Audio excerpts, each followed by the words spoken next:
Thank you. Before I formally start the meeting, I will go to each panel member to confirm that they can hear and be heard. This is a legal requirement for me to do so. I'll introduce myself. I'm Claire Jenkins, an independent person for Standard for the Council, and I am the chairperson for the meeting today. So if you could verbally confirm that you are able to hear me, and I will confirm in response that I can hear you. Where practicable, please also have your video switched on so that you can be seen by other members in attendance and the public watching. Councillor Peter Ginman. I can see you and hear you, Chair. Thank you. Councillor Toynbee. Thank you, Chair. I can see you and hear you. Councillor Watson. Good afternoon, Chair. I can hear you and see you. Thank you. Councillor Getting. Good afternoon, Chair. Yes, I can see and hear you. Thank you very much. I would also like to request that the officers, presenters also confirm they can hear and be heard. Kate Charlton, I understand, isn't able to be with us so far. Caroline Marshall. Thank you, Chair. I can hear and see you. Thank you. Claire Ward. Good afternoon, Chair. I can confirm I can hear and see you. Yeah, and Sarah Buffery. Thank you, Chair. Yes, I can see and hear you. Thank you. I would like to welcome everyone to today's meeting. The council is video and audio streaming this meeting live on the internet and making an official recording. The recording forms part of the public record of the meeting and will be available on the council's website. Please note that while it's only a legal requirement that you have your audio switched on, it's the council's preference that where you are able to do so, you also have video switched on. Please remember what you say and do in this meeting has a global reach, and your words and actions should be chosen carefully. And I also remind members that they are wearing their headsets while listening or speaking during the meeting. This ensures that the audio quality is of the highest possible quality and background noise is significantly reduced. As these are extraordinary circumstances, there are some additional points for members and officers to be aware of. As part of our meeting etiquette and in line with our normal committee practices, all microphones apart from mine will be placed on mute at the start and during the meeting. I will run through the agenda in the customary way. When you wish to speak, the text says use the hand button. We've already agreed that we'll actually use our physical hands, and I'll try and keep an eye open for those. I will admit Kate Charlton, as I see she's here now.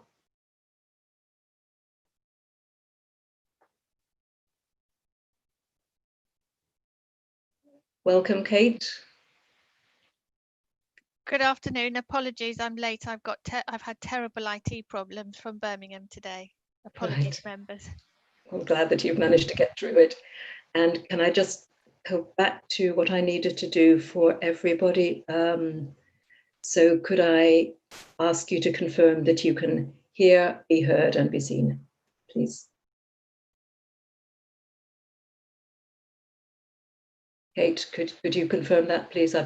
Apologies. Yes, yeah. Yes, Chair, I can hear and be heard as well. I can see you as well. Thank you very much. Right. Let me just find where I was. Yes, so it's raised physical hands on this occasion, and I'll invite you to speak in, or try and invite you to speak in order of the hands being raised. And if I get that wrong, please do call me up on that. Please remember to unmute yourself to speak and mute yourself again when you have finished. Please note the chat facility has been switched off to ensure that members' contributions can be offered through the spoken voice and for the public record. Please ensure all mobile devices are switched off to prevent interference with the audio and visual video system. If any attendee loses connection, the meeting will be paused to ascertain if the connection can be restored quickly. If it's not possible to recover the connection within a reasonable amount of time, the meeting will continue as long as a quorum of committee members remains able to hear the proceedings and be heard. If you plan to leave before the end of the meeting, please can you indicate this in advance. I'm actually not clear what a quorum would be. Is that 2 out of the 3 or 4, 2 out of the 4? Or shall we clarify that? Chair, on this occasion, it would be 2 out of the 3 of the voting members. 2 out of the 3 of the voting members. Thank you very much, Caroline. Where committee members are required to vote on an item, I will ask each committee member in turn to indicate verbally if they are for, against, or abstaining. The results of the roll call will only be recorded in the minutes of the meeting where there is a requirement to record the name vote. If a committee meeting has not been, quotes, present for the whole of the discussion on an item due to technical failure, they should not vote on that item. Are there any questions about the procedures before we continue? Thank you. I will now formally open the meeting. Apologies for absence. Are there any apologies? There are no apologies for absence. Thank you. Named substitutions. Are there any named substitutes? There are no name substitutes. Declarations of interest. First of all, are there any Schedule 1, Schedule 2, or other interests for items on the agenda today? Councillor Watson? Yes, thank you, Chair. I would like to state that the complainants and subject members that are in the review today are not my close associates or personal associates. Thank you. Councillor Ginman? Yes, thank you. I do have one council that is within my area, and I'm conscious that that is the case, but there is no close personal relationship. Equally, I'm conscious of the name of one particular person who's a response councillor, and again, there is no close personal relationship. I have raised this previously with the monitoring officer who has ensured that my understanding is correct of the rules, and I believe I am following that as indicated. Thank you very much. Councillor Gething. Could you unmute yourself, please? Thank you. I have no interests to declare. Are there any other interests to declare? No. Councillor Watson? Yes, I would just like to say that Councillor Ginman said it so eloquently, and I would just like to exactly repeat what he has said, because I am new at the standards panel, so I'm not sure about identifying the councils or the individuals, but want to just clearly state exactly like Councillor Ginman has said himself, please. Thank you very much. Exclusion of press and public. We need to consider whether the panel will be excluding the press and public. The text from the agenda reads, in the opinion of the proper officer, the following item will not be or is likely not to be open to the public and press at the time it's considered. And there's a recommendation that the documents which we'll be consulting would clearly reveal the identity of persons, and that should not be done. But the meeting is to consider, the members of the meeting are to consider whether it can be held in public or must be in private, if we're all very careful to refer to complainant, subject member, council without further specifying.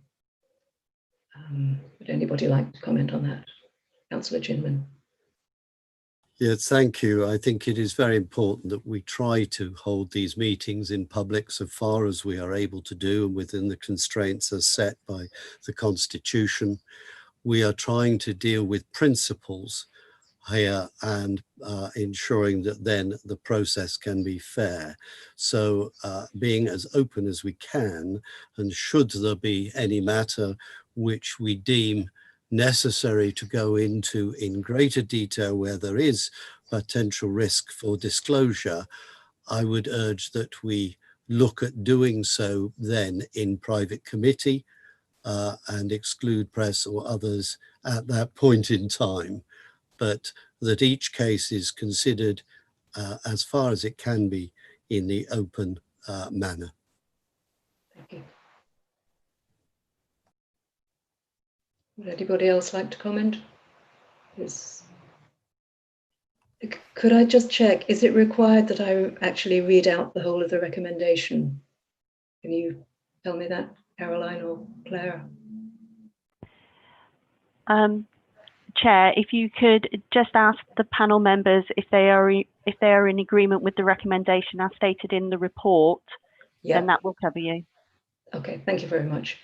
Panel members, are you in agreement with the recommendation as stated in the report that we hold in public with the option to go in private consultation if required? I am. I'm in agreement. And I'm in agreement. I'm in agreement. Thank you very much. Sampling of monitoring officer resolution decisions between the 1st of November 2019 and the 30th of April 2020, the meat of our discussion today.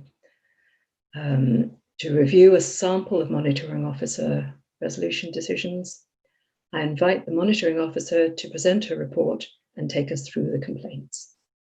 I will ask the clerk to take note of the recommendations as we make them, and we will go through them at the end of the discussion.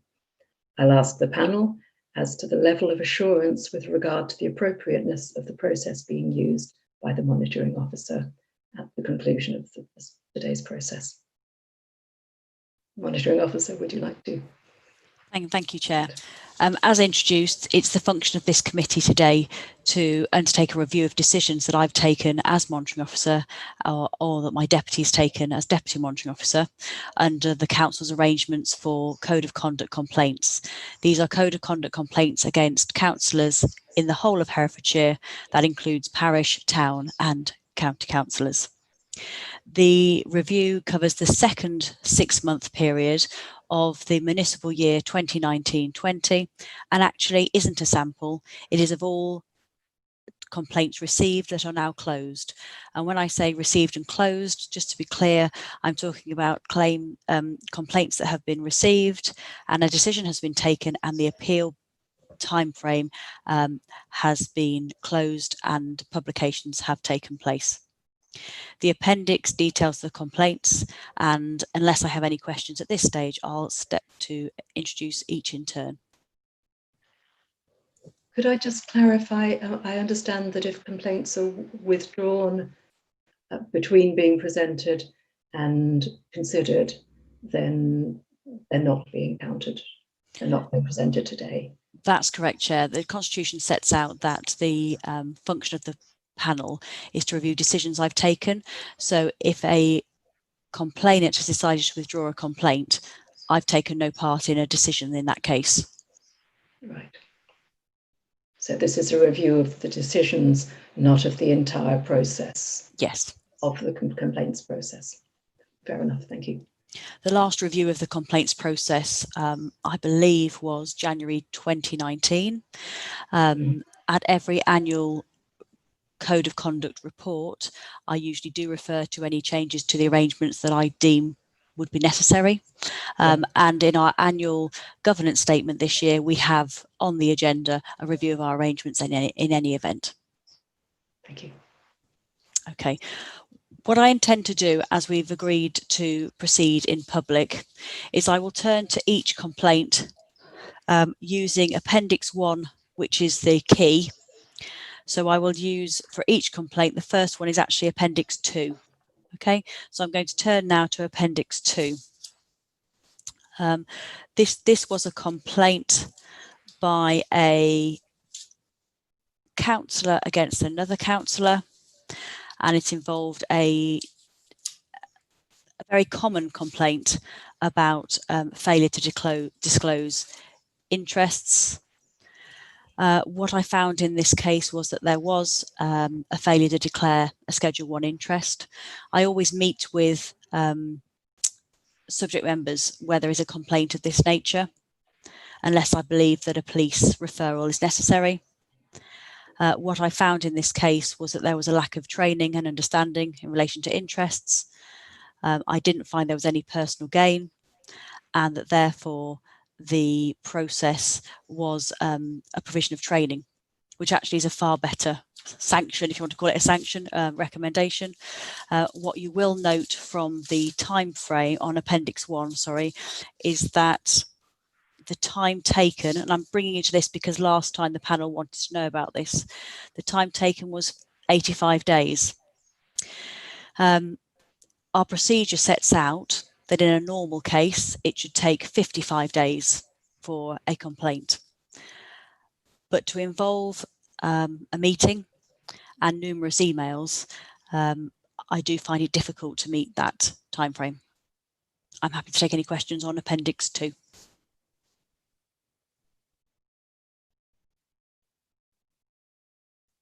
Councillor Ginman. Yes, thank you for that. Yes, and thank you very much for providing the timeframes, which is something that was previously asked for. It is most helpful. I think it's important also from the point of view of anybody who's had a complaint against them.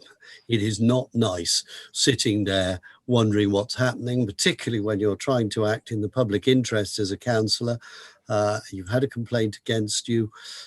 You may feel distinctly aggrieved, or more so than that. The fact remains the process is going on, and managing this is not easy.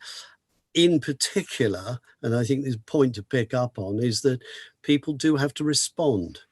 If they fail to respond, it's not your fault, but it will always look as though it's your fault that it's taken so long for it to happen. So yes, I'm grateful for the indication, because it also can act as a reminder that it is important to interact with you promptly if indeed these things are going to be solved. I think the other point that came to me from this, and indeed from some of the other cases here, is a reminder about declarations of interest and an understanding of that declarations of interest, because they all move. Everybody has different parts in their lives where things come into you, become part of, or you leave, or whatever. And I quite willingly admit that seeing this reminded me to look at declarations of interest, and I promptly sent a reminder to my parish councils to say, when did you last look at this? And I think probably it's a jolly good idea if we make sure there's a sort of regular event of achieving that, and explaining seeing the importance of it when so many of these complaints are really very much misunderstandings of what is indeed a conflict and what is an interest. So in the particular case here, I have no problem with the outcome. I think it's quite correct, but I can see how it came about, and therein lay sometimes not so much error as perhaps misunderstanding. Councillor Gething. Could you unmute yourself, please? That's better. Thank you, Chairman. Just on this business of declaration of interests, the training that Hereford Association of Local Councils HALC takes on this, that it is the responsibility of the individual. And there are one or two cases that have come up where the individual that's being complained about not declaring an interest, I wasn't told. Well, that is no good. It's up to the individual to decide whether or not that individual has an interest. And our advice is it's always better to declare an interest than not. Even if you don't have an interest, declare it. Thank you. Thank you. Councillor Watson. Thank you, Chair. Yes, as I have declared in my own declaration of interest, is that the complainant and the subject member is known to me, but they're not close associates or personal associates.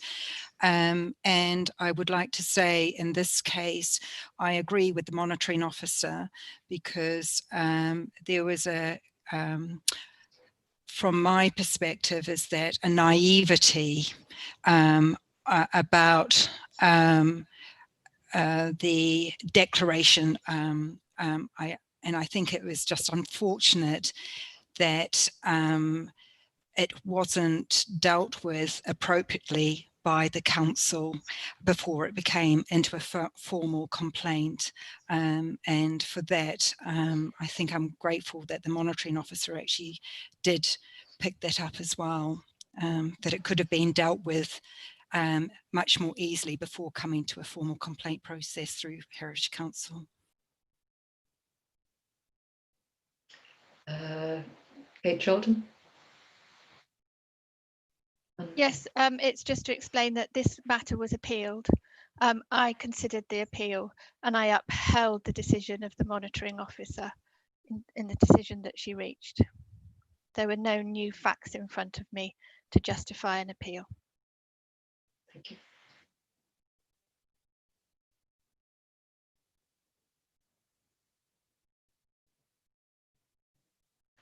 Shall we move on to the next case? Thank you, Chair. So I'll move now to Appendix 3.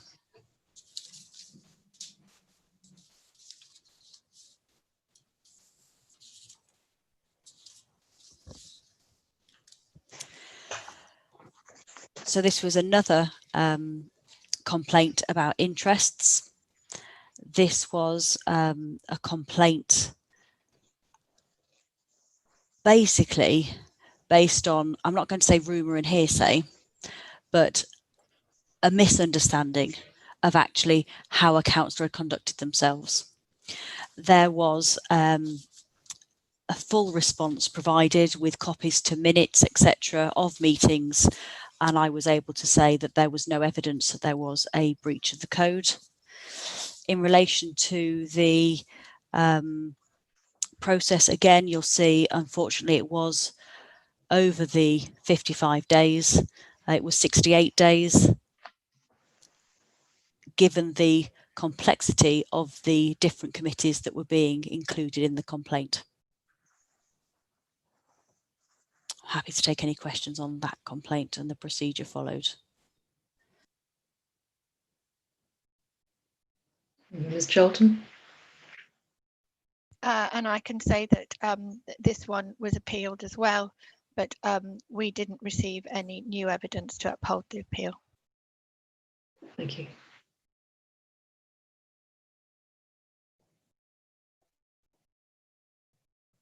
Councillor Ginman. Could you unmute, please? Unmute. Does that actually raise a point in itself of, are people aware that they have to present more evidence in order for an appeal process to go ahead? Or are you quite simply taking the evidence as presented in the first place and reviewing that? Can we just clarify that, please? So if I just say in relation to process first, our process is very clear about the grounds of appeal from both sides, be it a subject member or a councillor. And when a decision notice is provided to the subject member or the councillor and/or they are given the grounds at that stage. What then happens is if I've taken a decision, then Kate will consider the appeal documentation. So I don't know on this case what occurred. Perhaps Kate can confirm what happened in this particular case. Yes, Chair, if I can respond. We sent a letter out saying what we needed new substantial evidence in order for the appeal to proceed, that they were invited to present that new substantial evidence, and that wasn't forthcoming, i.e. we didn't receive anything as a result of that invitation. Normally, as process on other appeals that I've done, where we give that invitation, and then I go through all the allegations that were made in the original complaint, and then see what new allegations have come in and if they are substantiated with new evidence. So there is a thorough investigation into what was originally alleged in the evidence, and if there are new allegations, are they substantiated with new evidence? Can I just clarify? Could I just clarify that if you did look at it again and conclude that although there wasn't new evidence, you disagreed with Blair's action, that's something that could happen, but clearly didn't in these cases. Sorry, you're muted again. Sorry, that's correct. That didn't occur in these cases. Yeah. Okay. Councillor Ginman. Sorry, can I just come back and just clarify? You said if there's new allegations. If there's new allegations, that is primary. If you're reviewing and appealing an existing, that surely should be around the basis of that primary complaint. If new allegations are brought forward, that would call in question whether it's an appeal process. Yes, just to clarify, Councillor Ginman, if there are new allegations, then it's a different complaint. The appeal is about the original complaint allegations that came in. Sorry, just to clarify that point. So to take that forward, if I may, if more allegations then come, there is another appeal process that's going to occur to those new allegations. Yes. Thank you. Thank you. Councillor Gething. Thank you, Chairman. It's just a general point. It'd be interesting to see what the rest of the panel have, but would it help on the appendix, specific appendix, if there has been an appeal, just say that appeal was made but unfounded? Would it help us in that process to actually have that stated? I think possibly it would. I don't know. Chair, I would support that, and I think I'd also say this is the first time that we've had appeals in, I believe, in this period. So actually, it may be that there's additional paperwork as a panel you'd want to see about the appeal process. Councillor Watson.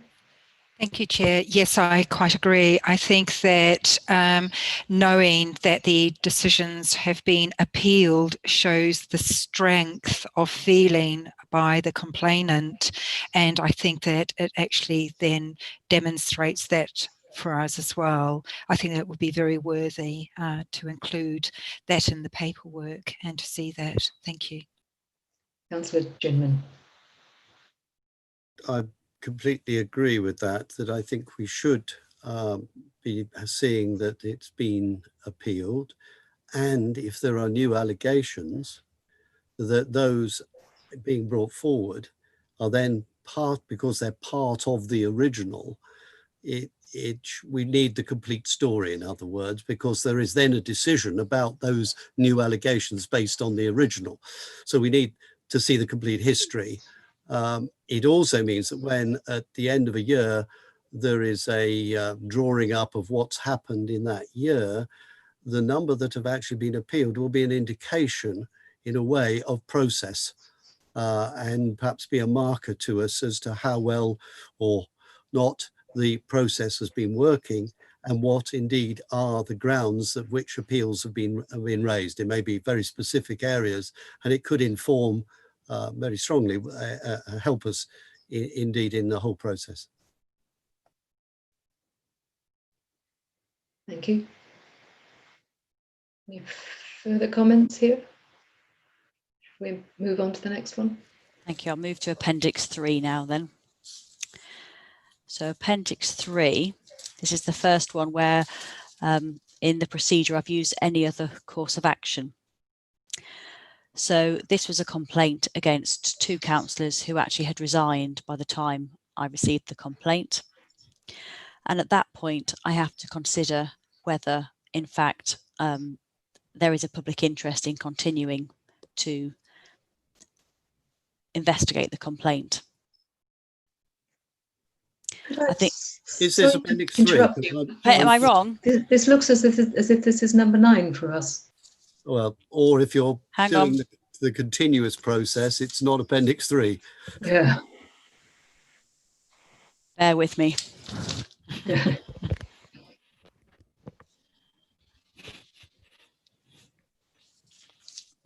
I think it must be complaint 3, appendix 4. That only has one subject member. The only one with 2 subject members. I'm on appendix 4 now. 9 or 14. I'm on appendix 4, and I was talking to page 61 in the pack. In our pack, we've got page 50, and the number that's on appendix 4, Claire, is 19488. Could it be that it's 14? What's the number of the one that you're telling us about, Claire? Appendix 4. This is what I've got. Appendix 4. What IAT reference? Bear with me. 019488. Oh, 9488. Okay, so it isn't. It's number 4, appendix 4 for us. We've got it down as only one of the 2. I see. In the letter, it refers to two councillors. Sure. So we are all on the same page. Yes. Good. Okay. Goodness me, that wasn't good given we're only on appendix 4. Yeah. Okay. What's really important is that our procedure doesn't say that if a councillor resigns, they get away with it. So there's a public interest test at that point. So depending on the type of complaint will depend on whether it continues or not. In this case, I decided that I was already aware of issues at that council. I had already made a determination about that council needing some code of conduct training anyway. So I didn't think that this complaint would add anything to what intervention steps were already occurring at that council. Happy to take any questions.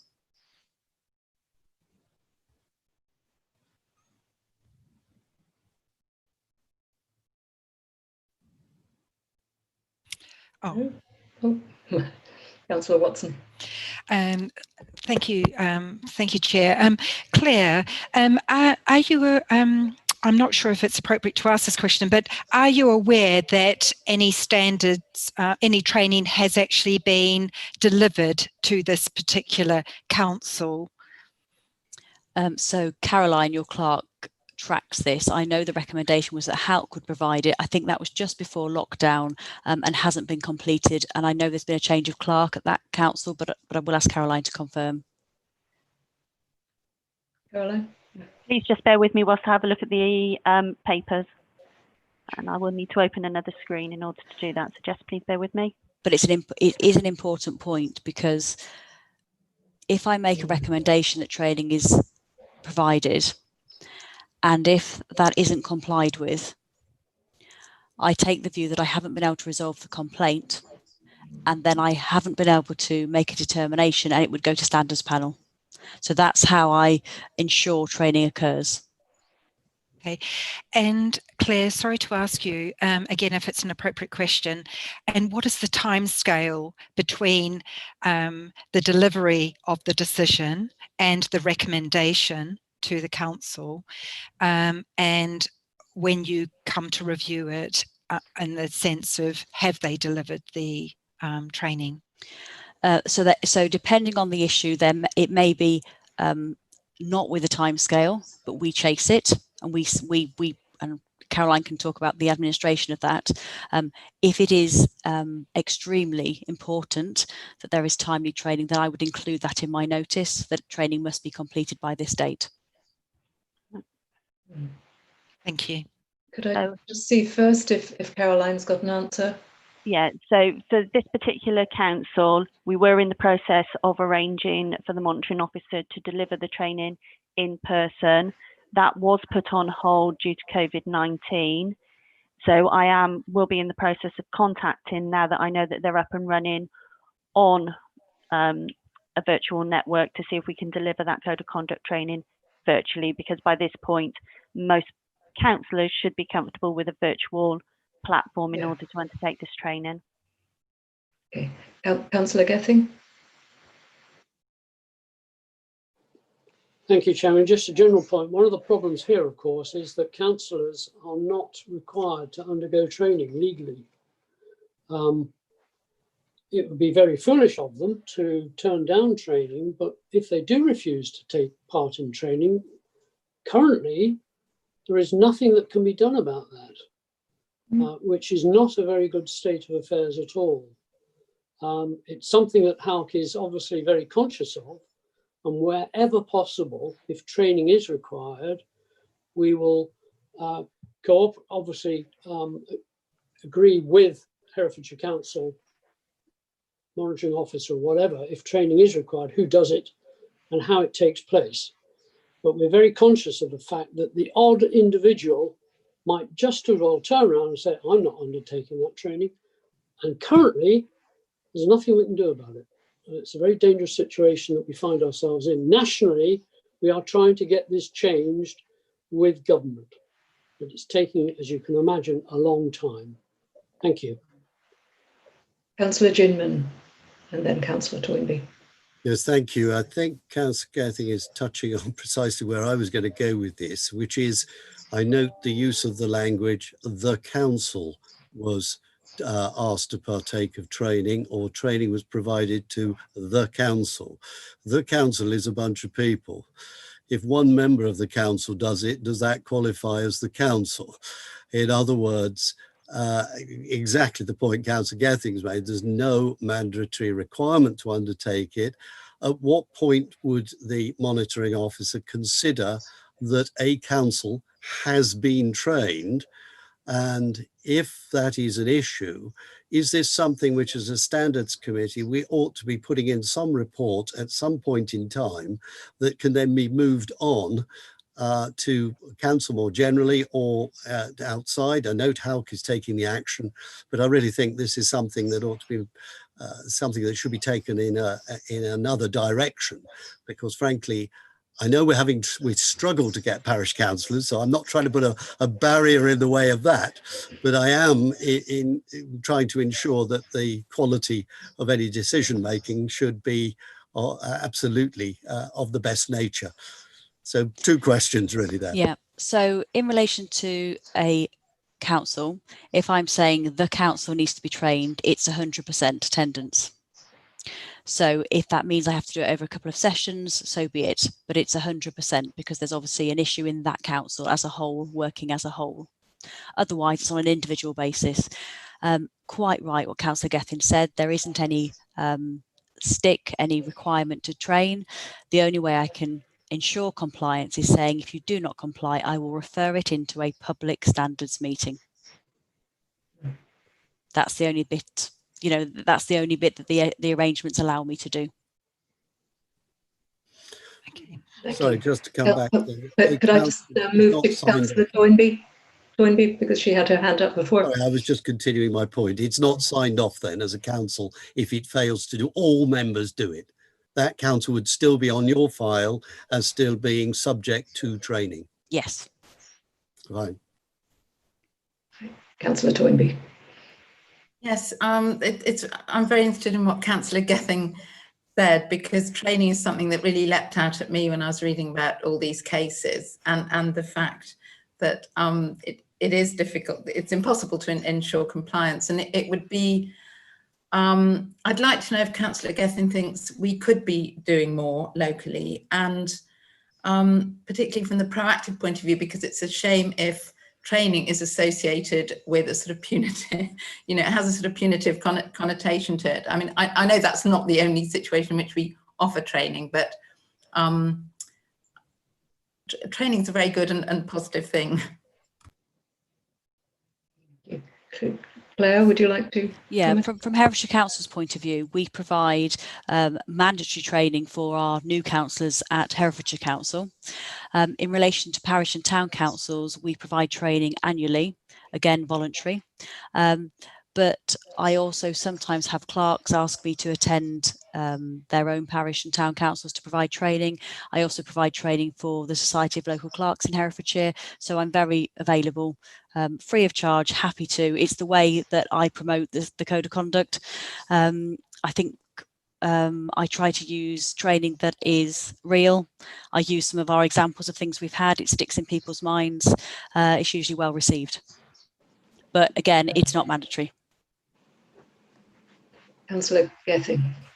And then Thank you. Councillor Just to come back on that point that Councillor Watson, that Councillor Toynbee raised, HELP does undertake a whole range of training, and the vast majority of parish town councils that are in membership can take part in that training. It's recommended that they do. The training is of very high quality, and it covers a whole range of subjects, not just things like direct declaration of interests, code of conduct, etc. But for example, we run a very successful course on chairmanship, how to be a good chairman. What does that mean? So yes, we do that, but of course, we can't make parish councils undertake training at the moment if they don't want to. But the vast majority do, and they take that opportunity to undergo training. Thank you. Councillor Watson. Thank you, Chair. My point is, if the training is outstanding and is part of one or more complaints, as Claire has pointed out, that a particular council might have a particular, there may be more complaints coming in or concerns expressed about that council. Do those ITA numbers remain on the list as outstanding? Is there an outstanding list? So what I'm saying is that if it's not been signed off, and it's where does it go within the standards panel? So, okay, so it's all, it is all tracked. All actions are tracked. For example, sometimes there might be a recommendation to update your register. Again, Caroline tracks it, and then you'll see tracking and compliance as part of the Audit and Governance Annual Code of Conduct report. I talk about compliance there. Thank you, Claire. Thank you. Could I ask a question myself? Could it be that if a councillor doesn't comply with training that he's been required to, that would be in itself a breach of code of conduct because he wouldn't be behaving professionally? Or... It absolutely could be, Nolan principle showing leadership, etc. Yeah, could be a further breach. So would somebody then need to make a complaint on that basis before? Yes, or I could add it in. I have the ability to self-refer complaints in if I so I could add it in. Right, good, thank you. So is it appendix number 5? Appendix number 5, thank you, Chair. Right.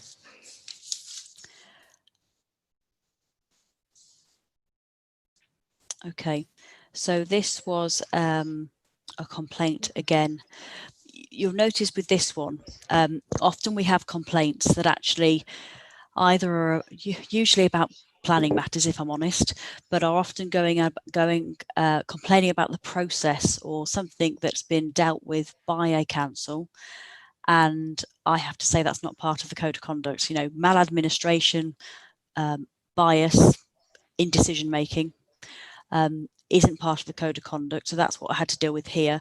But there was a failure to declare a close personal association, and I found no evidence of that. On this one again, I think was outside of the time frames, but I recall on this one again a lot of communication, and most of it's by email, so you are waiting for the the toing and froing between emails of information being provided.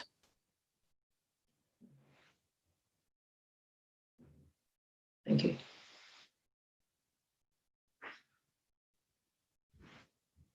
If there are no comments, should we move on to number 6?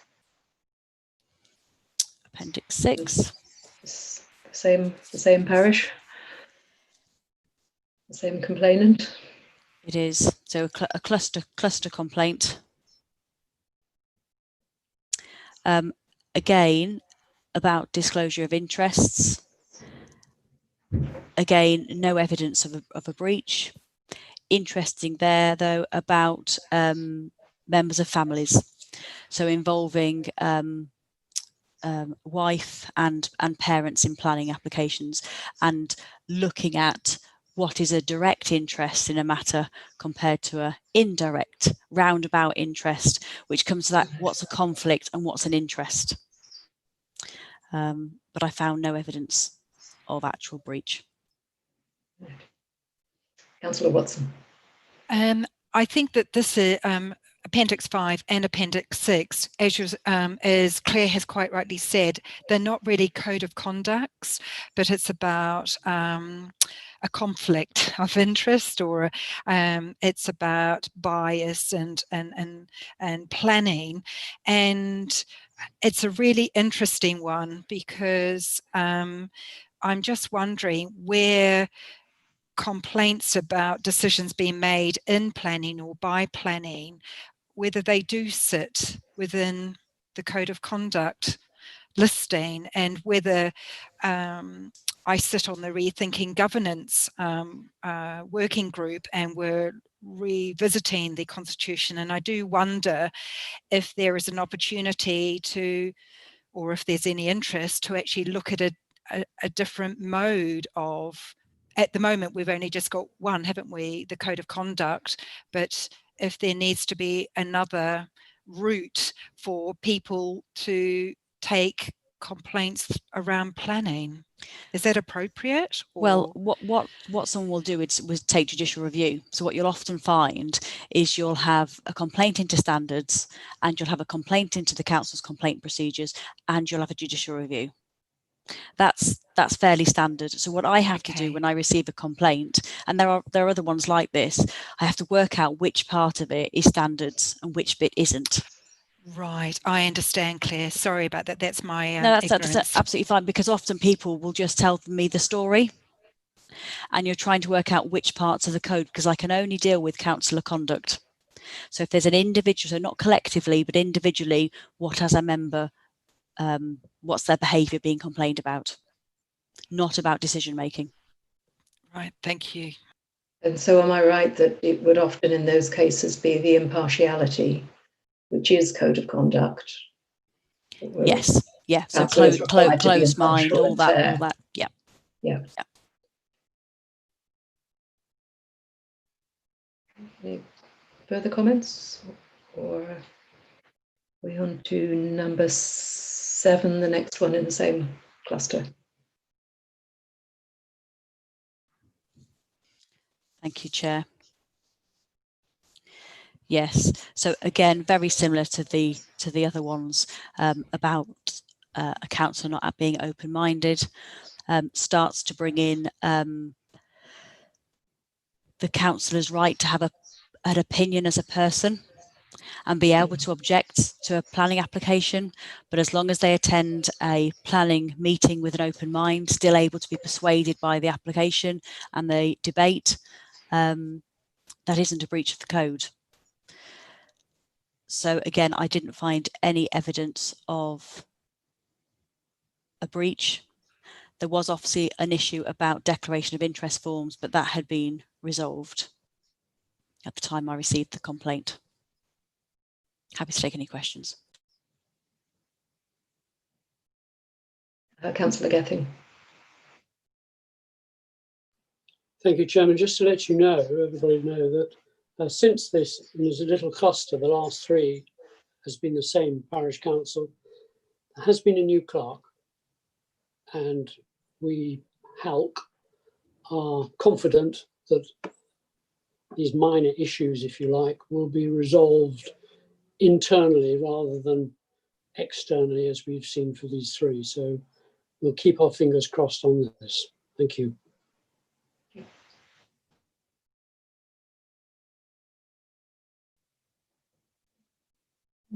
Number 8. Thank you, Chair. Again, very similar. I know it's not from the same council, but very similar about being biased. Long-standing, what I found, given the evidence that was presented, was long-standing planning issues against or in this area, but I found that there was no breach of the code. I say very similar to the previous complaint.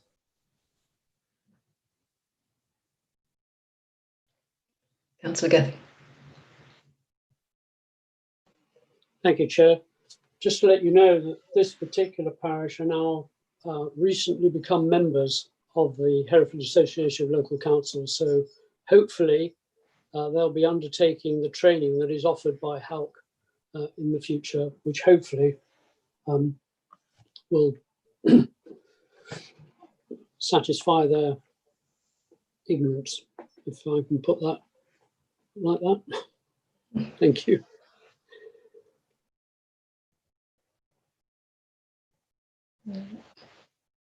Councillor Ginman. That does slightly beg the question of those that are not members of the association and how they get the necessary training. Whilst it might be open to others, it is a question of what the duty, if any, technically, I'm not sure it is the duty of the county council to ensure that parishes do get training, because they're autonomous entities. So it could only be advisory, but it does seem to me that there might be an opportunity here, not necessarily for HALC to sell its wares, but perhaps for Herefordshire Council to remind other councils that are not members that they still have that duty to ensure that they take up training. And I'm not sure what the extent to which that is being undertaken. Maybe others can help me.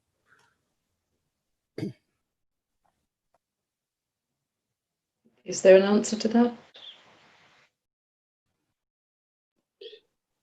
Just on the training aspect, for training for non-members of the county association, bearing in mind we are an association, not all parish and town councils are members of the association.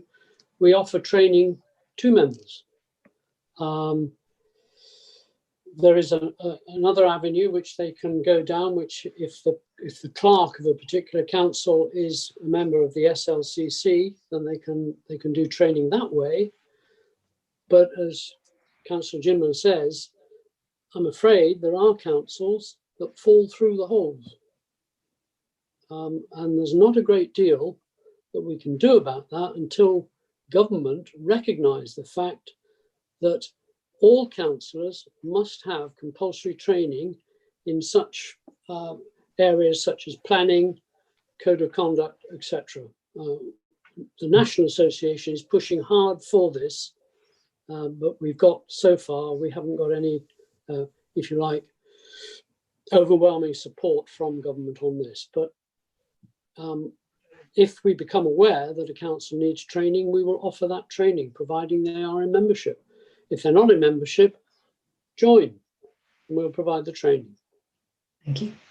Councillor Toynbee has been waiting a little while. I'm aware that you're waiting as well, Councillor Watson. Yes, and in the context of us, I'm reporting to the Audit and Governance Committee. I'm thinking in terms of training for parish councils, and until it does become compulsory, that we also have a role as Herefordshire councillors to support our parish councils and to work with HALC. So that's something that we can encourage people to do and remind our colleagues. Councillor Watson. Thank you, Chair. Yes, I agree with both my colleagues, Councillors Ginman and Toynbee. Can I just ask, because I'm a newly elected member and only came into politics on May last year, what is the SLCC? So if people don't join HALC, what is the other body? And just my other point was that I agree with Councillor Toynbee. I think there's a tremendous opportunity because we've now got cabinet support. That's Councillor Jenny Bartlett, who's cabinet support for the parish councils. And I think that as I have found just recently from BPLP, an email to share with councils in my own ward is about the benefits of what are the benefits of actually joining and registering with BPLP Linksman scheme. So I think that there is an opportunity for Herefordshire Council to actually send out an email, or do something at the parish summit around the benefits of joining HELC. I have to say, as a newly elected member, I'm still finding my feet about my own relationship with HELC and if I'm able to seek advice through them. At the moment, I'm going through Democratic Services. But yeah, could someone explain what SLCC stands for? So SLCC is the Society for Local Clerks. Can't remember what the other C is, but it's basically the professional organisation that supports clerks. Again, not every clerk in Herefordshire is a member, but I certainly are invited to their sessions to provide training. Society of Local Council Clerks, SLCC, but it's only the clerk that is the member. It's not the council.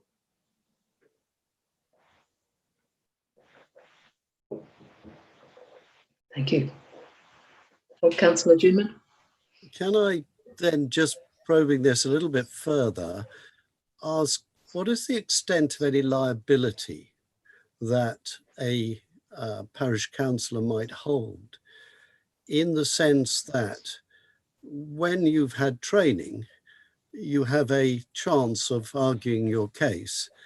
Equally, it can be argued against you that you've been trained and you failed to follow it, but it's better sometimes to be able to say that you've attended and had training and therefore understood this to be the case. And without it, what is the extent of any liability that might fall in the decision-making process for any councillor who'd failed to take up training when offered? It can be part, if you think about Appendix 2, the first one we looked at, what I took into account was the fact there was no training provided. So it's taken into account in that respect. It can be a mitigation action, but it can be an aggravating factor as well if training has been provided and they haven't undertaken it. Councillor Watson.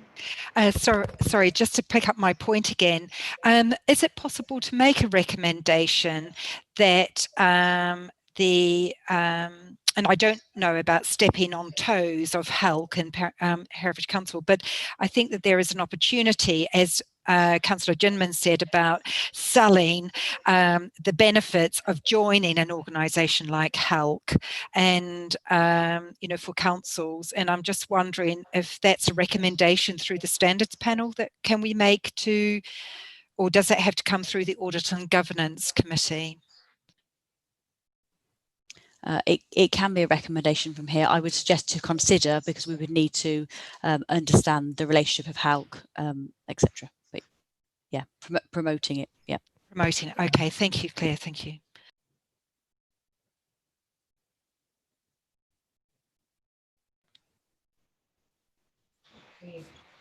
Move on to the next then. Okay, so that's Appendix 9. Very similar to one we've already seen, where I decided other course of action because there's a resignation, and again applied the public interest test in the context of already a recommendation that that parish council undertake code of conduct training. So it's really a duplicate, and you see that as a trend. Happy to take any questions on that one, or move on to Appendix 10.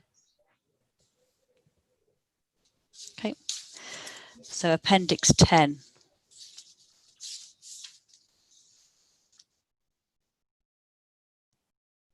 Appendix 10 actually is quite an interesting one about the process, the standards process, and when is it confidential. So it's all confidential. But of course, if you are the subject member, the counsellor in a complaint, it's your information. So if you wish to say, I have a complaint against me, I can't find that to be a breach of the code. So that was the issue there. However, in this council, I was again aware of other issues and decided there should be some mediation between the parties because I'd seen some of the correspondence. I also went further, even though the complainant didn't refer to disrepute, I did consider whether the councillor in their actions brought the council into disrepute, but concluded that he didn't. Happy to take any questions.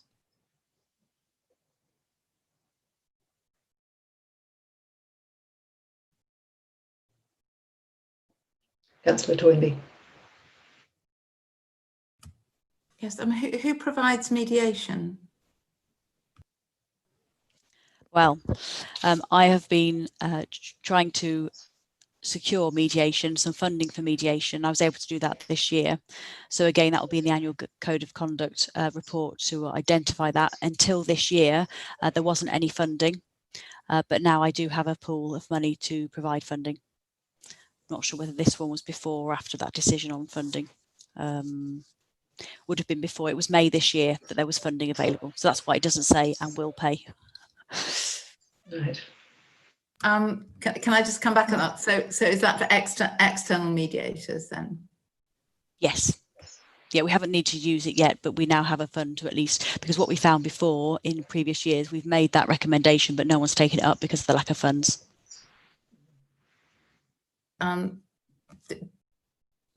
Is it enough, the funding? I believe so. I can't remember the calculation, but I think I worked out that on a really bad year, I might need 5 mediations. So I think it should be sufficient.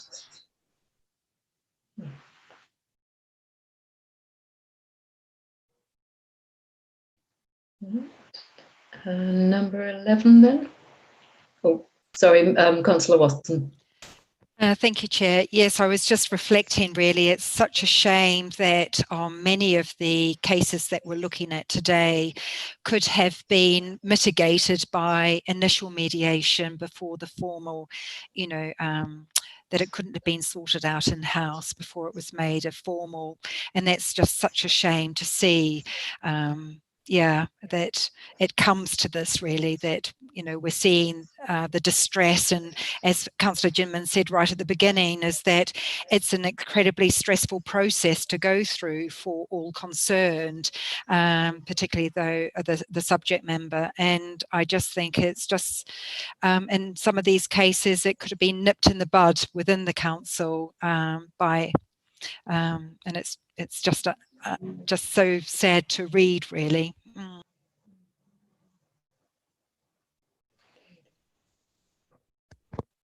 Okay, if I move to Appendix 11 then, Chair. Yep.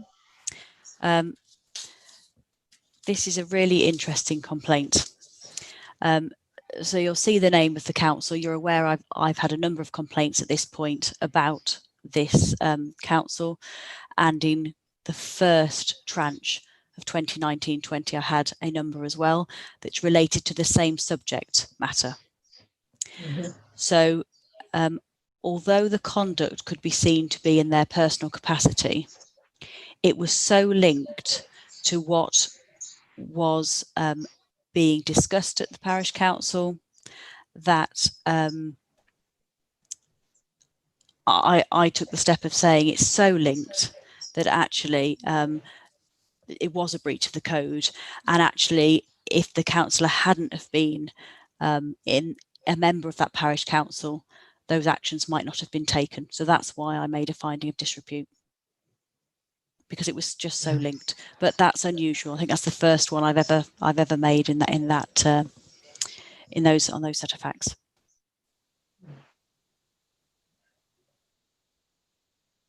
Councillor Toynbee, was that a hand or a? It wasn't, but I would like to comment, because I also found this very interesting, and I completely support the decision of the monitoring officer, that it seemed very evident to me as well that the two things were linked and that this wouldn't have happened if they hadn't been. Thank you.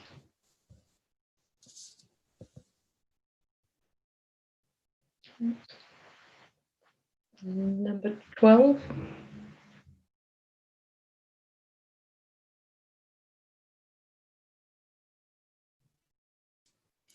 Thank you, Chair. So again, this related to declaring of interest and the registration form. Again, how important it is to ensure that Herefordshire Council received them. It was resolved by the time I received the complaint. Again, there was no evidence of close personal association. There's a lot of complaints about that, again, based on rumour, not fact. But it's important the public perception is maintained in that respect. So sometimes I advise councillors to over-declare, like Councillor Gethling said earlier, to say, I know this person. And those that did my mandatory training back in May last year will know I make a big point of it, to say I know that person, but it's not a close personal relationship. I went to school with that person, you know, etc., etc., but doesn't mean actually you're going to favour them or seek any gain for them.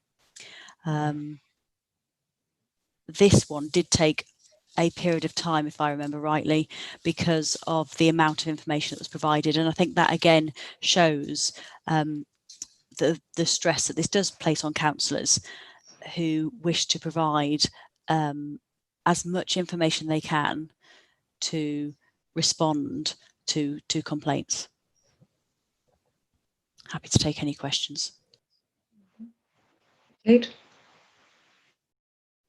Yes, just to say that this was appealed. So because Claire found that there was no breach of the code of conduct, that gives the complainant an entitlement, if they want to appeal. They appeal on the basis that there's substantial information or evidence which has not previously been considered as part of the original decision making, and I upheld Claire's decision that they hadn't provided new evidence. Councillor Gething. Thank you, Chairman. Just going back to my earlier point that I made about having the fact that there is an appeal, or has been an appeal, would be useful to the panel. Is there a specific form that the complainant would fill out for an appeal? And what sort of information is requested on that file, on that form? That's a good point, Councillor Gething. We don't provide a template. What we do in our covering letter is we explain the grounds for appeal. Right. Do you think it would be helpful to have a sort of template or not? Or would that constrict the complainant into certain avenues? We can certainly consider it. I think it might help. Obviously, it would help us as receiving officers because it's very straightforward. Then on what grounds? You'll see in the complaint, sometimes it's very difficult. Even though there's a form, even though there's a form for a complaint, you can still see how extensive the complaints can be. It's still quite difficult to identify what actually is the complaint. But it's certainly, given we've got one at the primary stage, it would make sense to have one at an appeal stage, definitely. Well, it would certainly help you, I think, that if that was the case, then you could then see what the grounds for the appeal is, and that you can say, well, that's rubbish, or okay, fair enough. You know, you've got fair grounds for an appeal. I think possibly it would help you. Thank you, Chairman.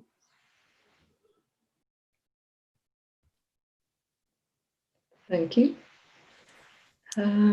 Number 13. Number 13. Thank you. Another different course of action on this one. So again, under initial assessment, if a member, we talked about nipping in the bud, Councillor Watson, this is exactly a nipping in the bud, but at the point of a formal complaint. The councillor, in receiving the complaint, says, I understand what's being said. Yep, I accept it. I apologise. So, you know, I don't need to do any more at that point. The councillor's accepted without any involvement from myself that actually what occurred wasn't correct. So therefore, it was an initial assessment and another course of action. I personally like these ones. I think that shows to me the code's working. not just because it doesn't give, I don't mean because it doesn't mean I have to do any work. Oh, please don't think that. But I think it's really good. It's the reflection of actually a councillor reflecting on their own conduct. So it does happen probably once a year, that does, where they say, yeah, fair enough.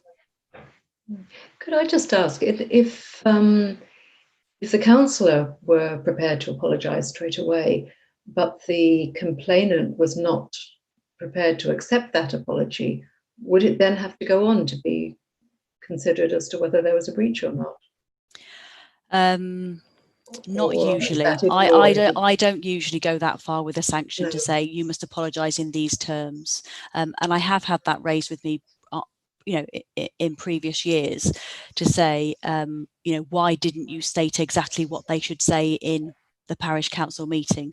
I don't go that far. I think it's a matter for, again, going to the Nolan principles, leadership, etc., for that councillor to reflect and decide what's appropriate to say. Enough.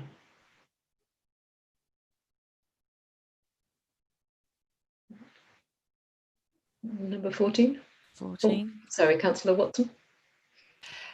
So can I ask then, for this particular case, after the complainant received the letter, that the complainant was satisfied? Have I missed that? They haven't come back to you, Claire. It wasn't appealed. Caroline has that sort of communication with subject members and complainants. I don't know whether there was any response. Okay. The complainant did say that they were happy with the apology as provided. Yeah, it's because what I like is that when people take responsibility and ownership, it decreases and mitigates and reduces the emotions and the feelings. So it's it was great to see that. Thank you. Councillor Ginman.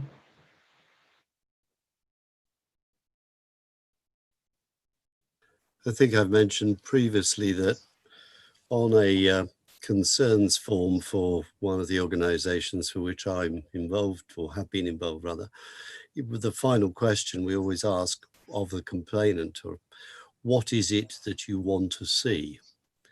And that is quite an interesting answer very often. And the most often one is, I'd like an apology, or I'd like to make sure it never happens again. So that actually if the person complained about actually knows that's the basis, they do have the opportunity quite early on to say, well, I realise that's what I'm being asked. I can match that, or I can't accept that, or whatever. But it does give the sort of sense of what they're seeking. If it says hanging isn't good enough for them, that does actually lead to a little difficulty. But in most cases, people moderate their language when they actually are asked, what is it you want? And that can be quite helpful. Would you be suggesting that was added to the form that we have? I think it's something which I'm offering up for consideration. I'm not being dogmatic, because each system is pertinent to its own particular concerns and sanctions. I mean, this is one of the issues that we have here with this, is what are the sanctions? And they're very limited, because these are people who've either been voted into position or adopted into position. And you've then got the democratic process to consider in terms of it. It's very different when you're dealing with professional bodies, where it is one in which it's more a case of membership by exam, by membership, by nature, or whatever. So here there's always that issue, and I defer to Claire here and Kate in terms of their view, but it is something which I think can be quite helpful in focusing the attention of the complainant as to actually what they're trying to seek, and whether that's actually realistic, which is the point. I think that's a good suggestion from Councillor Ginman. I think also it could actually manage expectations, given the sanctions are limited. So we could have a tick box perhaps that actually are the sanctions we can recommend. Councillor Toynbee. Yes, would that, I'm just wondering how we could take that forward. Would that be a recommendation from this panel to the committee, or how would that work? Yes, exactly as you've said, Councillor Toynbee. Councillor Ginman. Come back on that. I'm not sure that I'm happy with the tick box because of the nature of the question you're going to ask. Are you going to put, a telling off at the top end and an apology followed by hanging lower down? I actually think that you do need to have something that's sometimes people in writing it out, actually it's cathartic for them in writing it. So I tend to think a little box which it says, what are you seeking? Because you then have the opportunity to write back and say, well, I see what you've said, but actually that isn't possible under the rules, but I will consider it on this basis. And I think that again helps to explain it to the complainant as much as to those complained about. Councillor Watson. Yes, I agree. I had to have a little chuckle, and I'm sorry about that because I was unmuted because about hanging. I'm, with Councillor Ginman and his hanging. I agree. I think that the cathartic process would be a good one. I realise that makes it a little bit more difficult because I have done qualitative research, so you've got to pick out the key words. But I think that it allows the person to look at this, identify the solution themselves to find what would alleviate their grievance.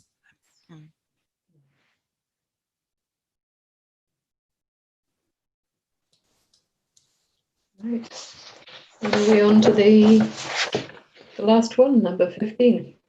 I don't think I've done 14, Chair. Oh, sorry. I think we were interrupted. We started, but I don't think I finished it. Sure. 14 then.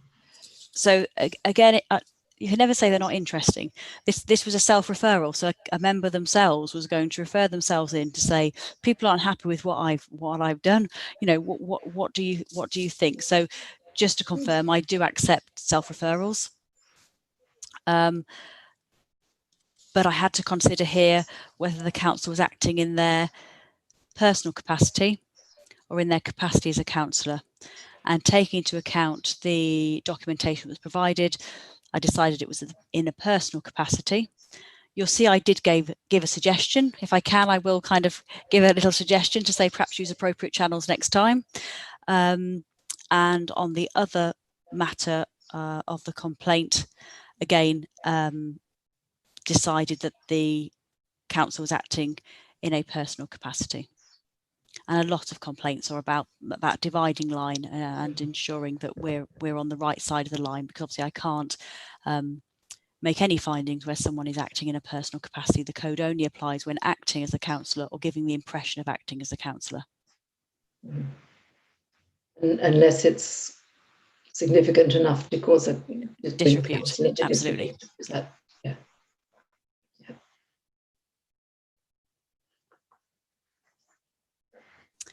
And then the final one, Appendix 15, was again a resignation. So at a council we've already looked at, so a cluster of complaints, decided to take that other course of action, not just because of the resignation, as I've referred to before, but because of I was already aware of the council, already knew the best we can achieve here is full 100% councillor training. Right. Happy to take any questions. I think from the appendix. You're muted. Yeah. Sorry, I was just going to sort of conclude, unless there are any questions on that one, is to say you'll see the complaints are complicated, that they are quite resource intensive. I'm very aware of the time frame that it's taking, and we will keep that under constant review. I'm also aware, because this looks at closed complaints, there are 5, Caroline will correct me if I've got this wrong, but there are 5 complaints still from 1920 that have not been resolved. So I need to make you aware of that, because next time we will obviously be dealing with the next municipal year. So although you haven't had a sample of this year, there are 5 this panel, as constituted on the 2 occasions, haven't seen. So those won't be carried over into the next one? Not unless you wanted it to be. Which does complicate things for my annual report, I'll be honest, because you try to close down a year so we know what we've dealt with. But I'm just being, you know, completely open with you. There are 5 still in the system. What do people think about that? Councillor Toynbee. Yes, sorry, I'd just like Claire to explain that again and the implications of it. So at the very start, I said this isn't a sample. You've seen all complaints, but there are 5 that haven't been closed. So there are 5 that are still either haven't had a decision on them or are still in the appeal process period. So if we close down municipal year 1920 based on what you've seen, that would mean you, that as a panel, as a council, you have not seen 5 determinations that I have made this year. But you've seen, is it, Caroline, 27 others? 27 or 28. So you've seen over 80% of the complaints. Councillor Watson. I think I need to actually state my declaration of interest in this one, because I think one may be involving me and a colleague of mine. No, okay, that's fine.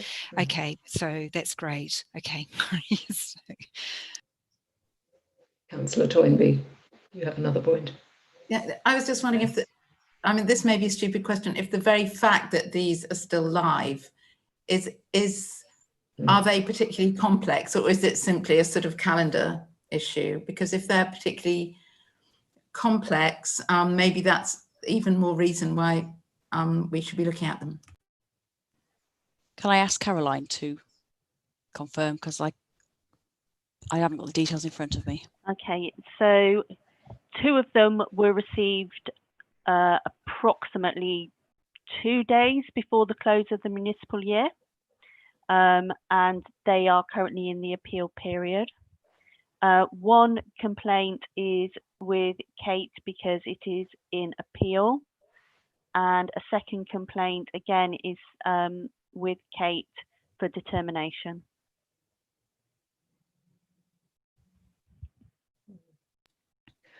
Would it be a potential solution to not withhold assurance so that you can close your year, but to say that informally we might like to discuss them so that they be on the list next year, but not to be given assurance on? Or is that... Yes, that's that can be undertaken, to say they will be.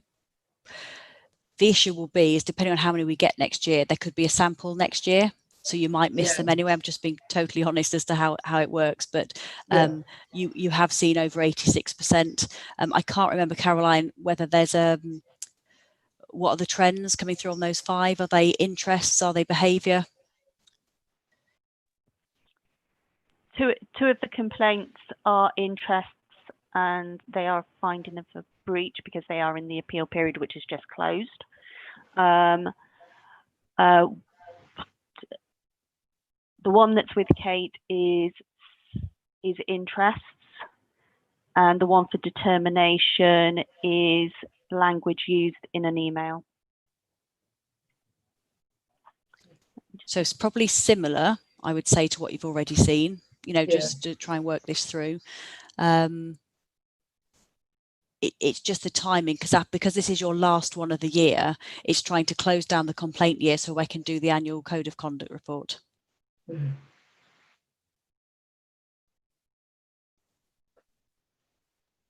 Is everybody in agreement with those being considered closed and not carried over? Councillor Ginman.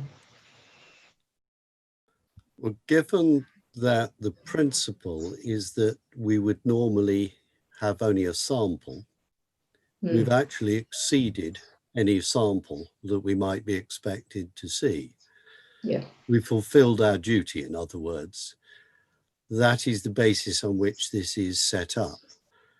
I think that the suggestion that if there was anything of particular and different significance that is picked up by monitoring officer in looking at these particular cases, and if that in the generality was taken forward to next year, that would seem to me to meet a sensible resolution to allow the closure this year. Mm-hmm. Yeah. Councillor Toynbee? Yeah, thank you. Presumably this is an issue that arises absolutely everywhere. And, you know, do you know what happens in other places, or do other places have less of this, what we're doing today? I'm not aware of another council who undertakes what we do. It's a matter. It's just a matter of time. It's just a matter of timing. Yeah, I'm not aware of another council doing this either.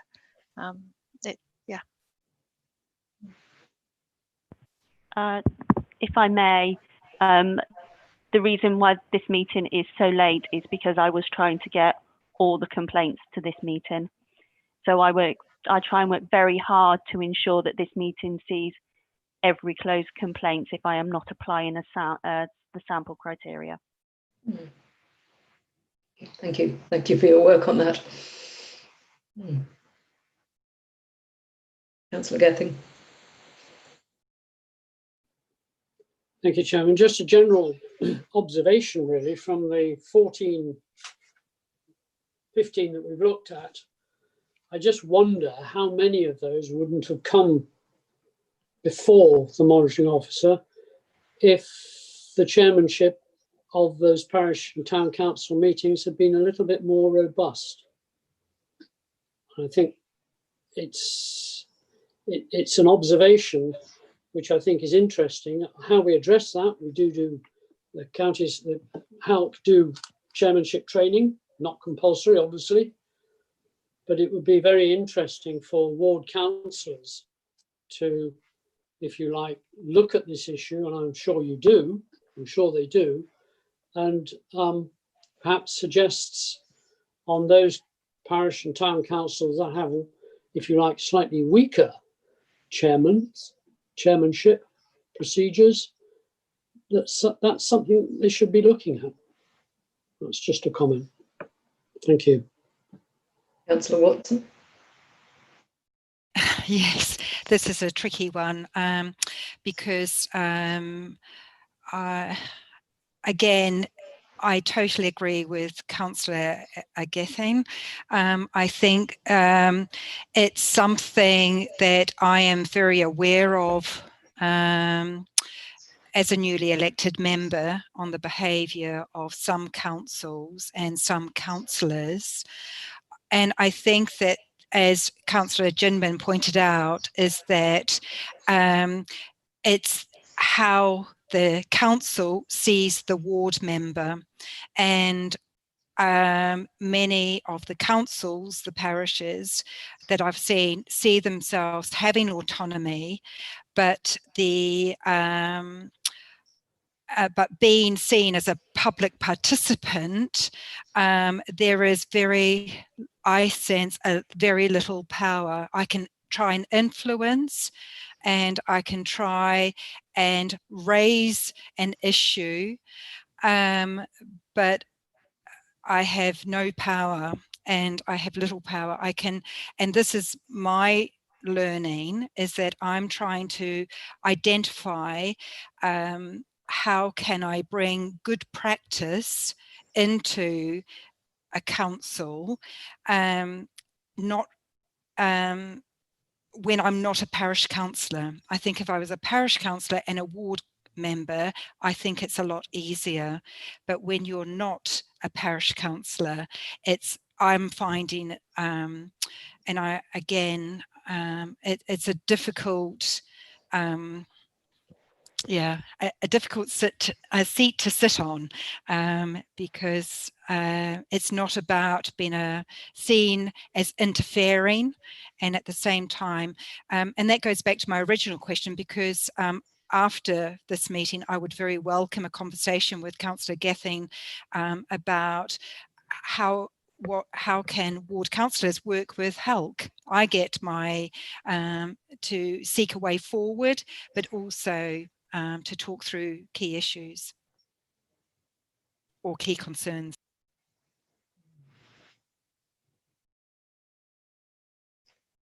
Is there anything more to be said at this stage, or should we move on to asking the clerk to go through the recommendations she'd made a note of? Could we do that then, please, Caroline? Okay.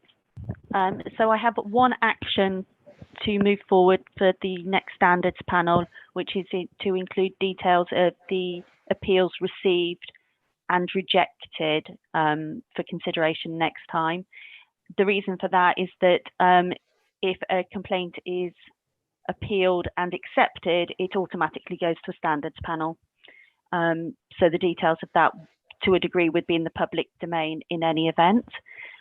With regards to recommendations to audit and governance, recommendation 1 is to consider promoting membership of helped parish councils.